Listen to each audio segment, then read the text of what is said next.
Hey, campfire crew, let's get it on. And we do feed, and feed well. To stuff yourselves on other people's nightmares. And butter our plain bread with delicious pain.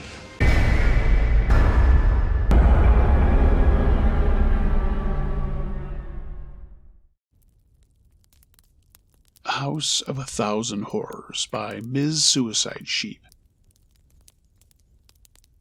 I was only 8 years old, and I've lived in haunted houses my entire childhood, and none that have traumatized me like this one.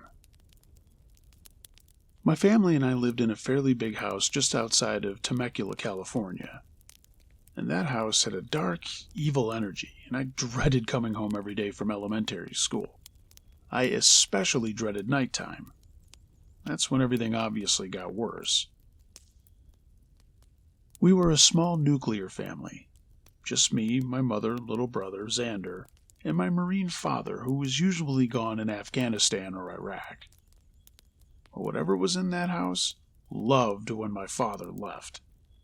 The activity got 10 times worse, and it loved to toy with me and my little brother. When we first moved in, it wasn't so bad.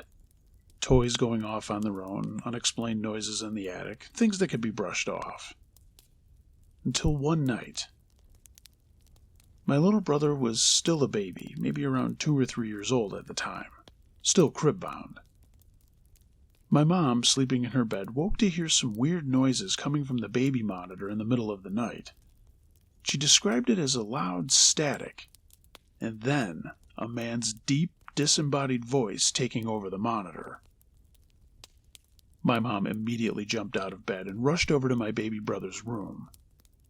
She burst through the door, only to see a shadowy-like being floating in front of the crib, staring down at my brother.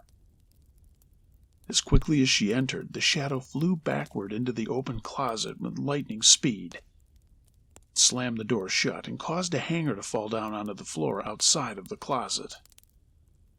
I can't imagine the fear my mom felt after seeing that, but I know she ended up moving Xander's crib to her room immediately. This was just after my dad left for Afghanistan, so obviously the activity would get worse from there on out. And the activity certainly didn't only extend to my baby brother. But whatever this energy was, it had a certain fascination with him. Anyway, we ended up getting a 3-month-old yellow lab named Berkeley. My mom knew we didn't feel safe, and neither did she, so maybe having a little protector would have put us at ease. Berkeley was a very friendly dog. He was always extremely gentle with small kids and animals, even when my baby brother would pull on his tail. Rest in peace, Berkeley. When I look back on around the time when we first brought him home, his teeth bared, snarling, growling, and barked at an empty corner of the playroom, something I'd never seen him ever do in his 15 years of life, let alone as a puppy. My 8-year-old self knew there was something dark in that house that Berkeley could see, and so could my baby brother. That brings us to Thanksgiving. We invited all of our extended family and ate together at the long dining table. We all sat together, chatting and oblivious, till my baby brother came running out of the playroom, pale and crying. My mom picked him up and sat him on her lap, and she and the rest of the family tried to ask him what was wrong, but he could barely speak. All he did was point, a little shaky finger moving slowly across the dining room, as if there was someone walking across it.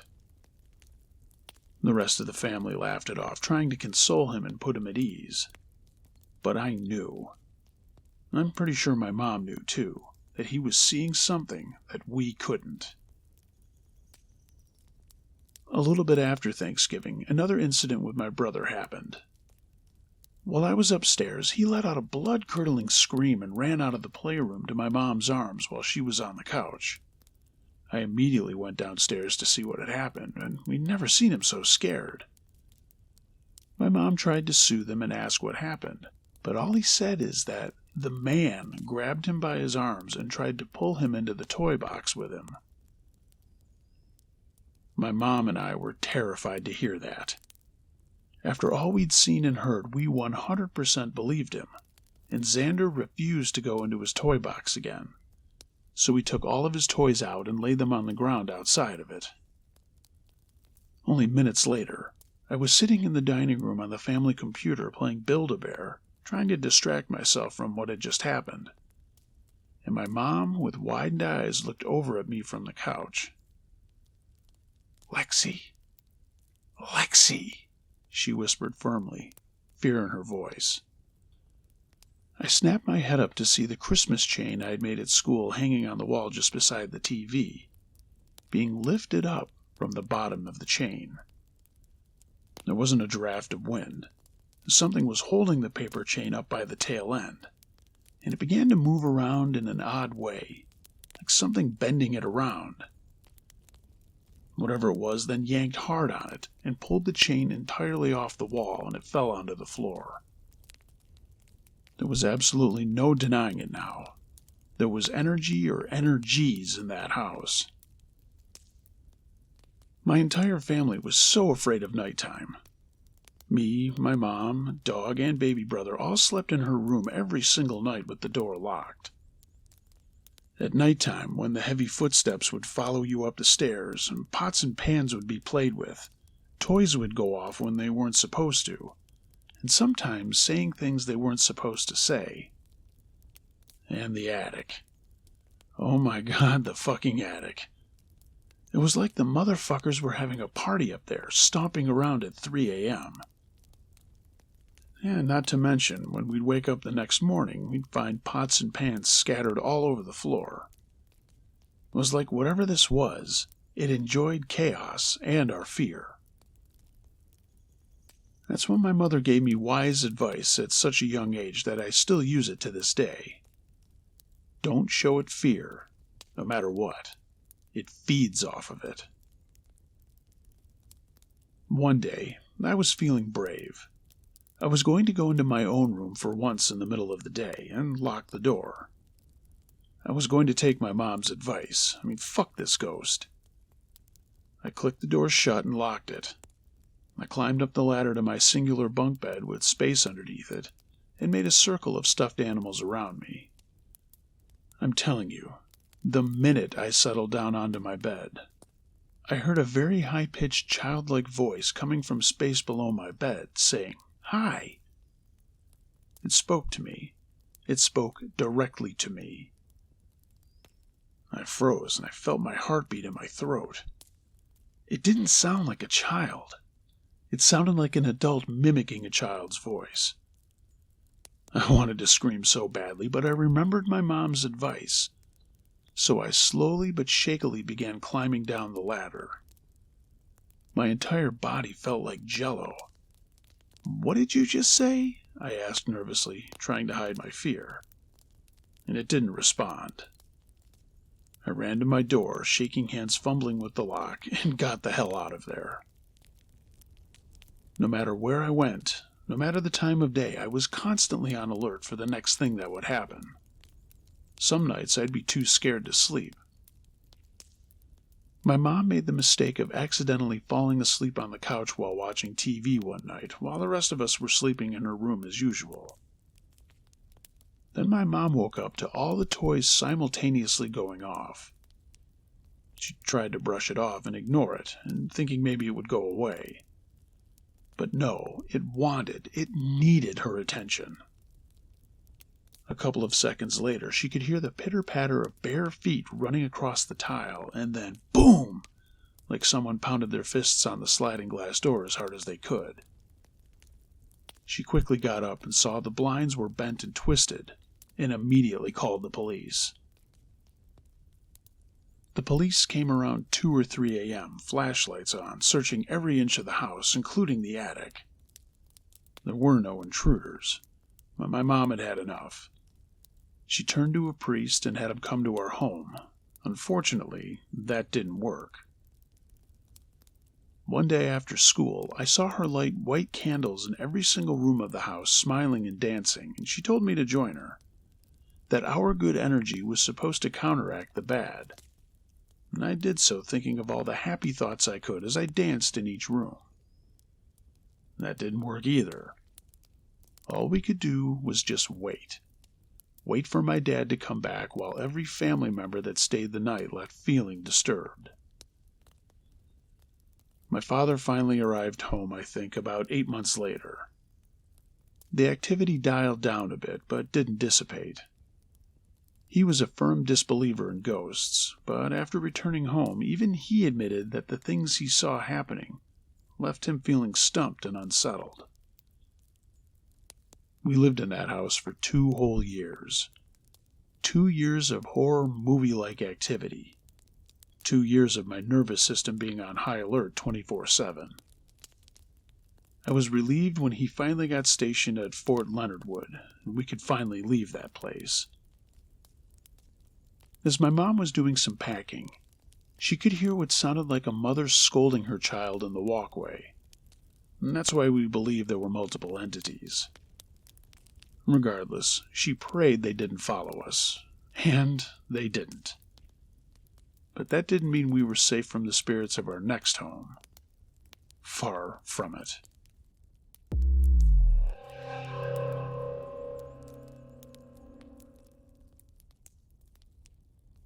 Terrifying night in the woods. I keep trying to forget about this story, but it keeps coming back into my memory even after years. I'm really curious if anyone has experienced anything similar. I went to college in rural Appalachia, and I had heard all the previous rules about being in the woods at night. No whistling in the woods, don't be out after dark, ignore crying deep in the woods, etc. But on this particular night, I ignored the most important rule: stay out of the woods from dusk till dawn. I was on a very rural stretch of the Blue Ridge Parkway to watch the sunset with my then-girlfriend. We wound up getting pretty comfortable lying down in the back of my car to the point we started dozing off. I want to say I woke up about 45 minutes after the sun had gone down and the woods were dead silent. I instantly felt that something was wrong. I had a very strange feeling that I was being watched. Knowing something was off, I gently tried to wake my girlfriend to leave when all of a sudden I heard this gut-wrenching scream from the woods beside my car. I know that mountain lions and foxes can scream, but this was not like that. It sounded like a full-grown man screaming bloody murder.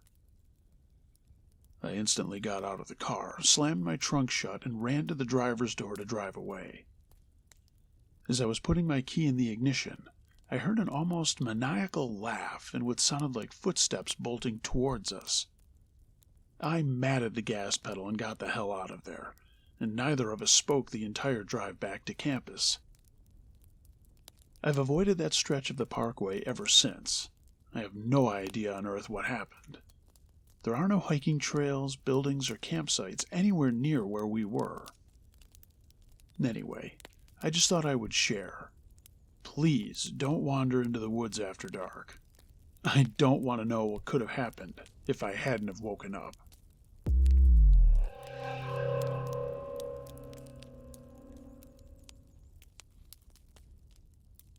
The Tall Top Hat Man Haunted My Family by Bianna Bonkers. When I was going into 6th grade, my family moved into the upper unit of a rundown duplex in one of the worst parts of the city. It was me, my older brother Jay, a freshman at the time, my little brother Aki, kindergarten, and my 2 little sisters, ages 4 and 3. My mom was a single parent working long hours, and we didn't have much. Just a mattress, a TV, and a gifted PS4 in her room. Now, in my family, we're Ojibwe, we believe kids can sense and see things adults can't. This night proved it. My mom was at work, and me and my sisters were downstairs with a family friend who lived in the lower unit. My brothers were upstairs playing on the PS4. Jay went to the bathroom, and Aki went to the kitchen to grab some chips. When he came back, Jay was gone. He figured Jay was in his room, so he went to check. And then we all heard him scream like he was being murdered.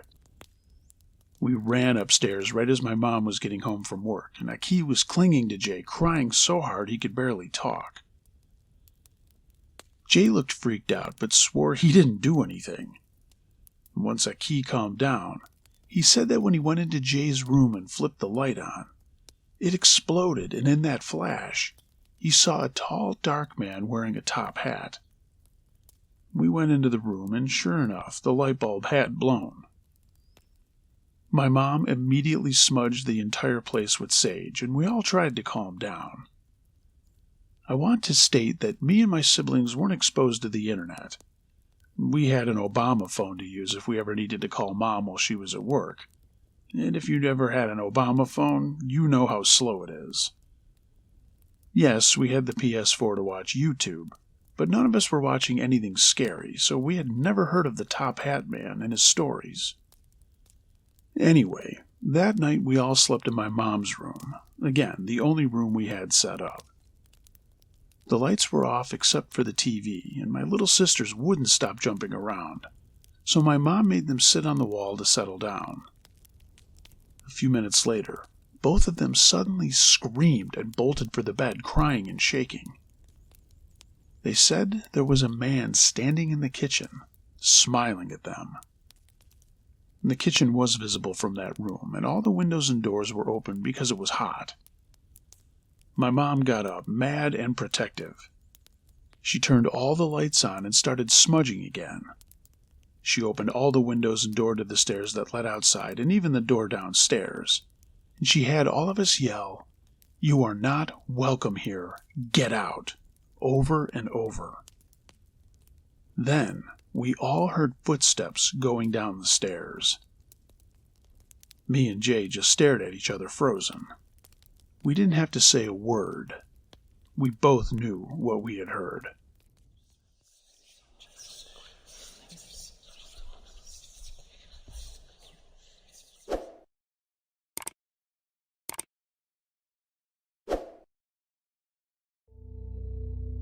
Hey gang, thanks for listening to this episode.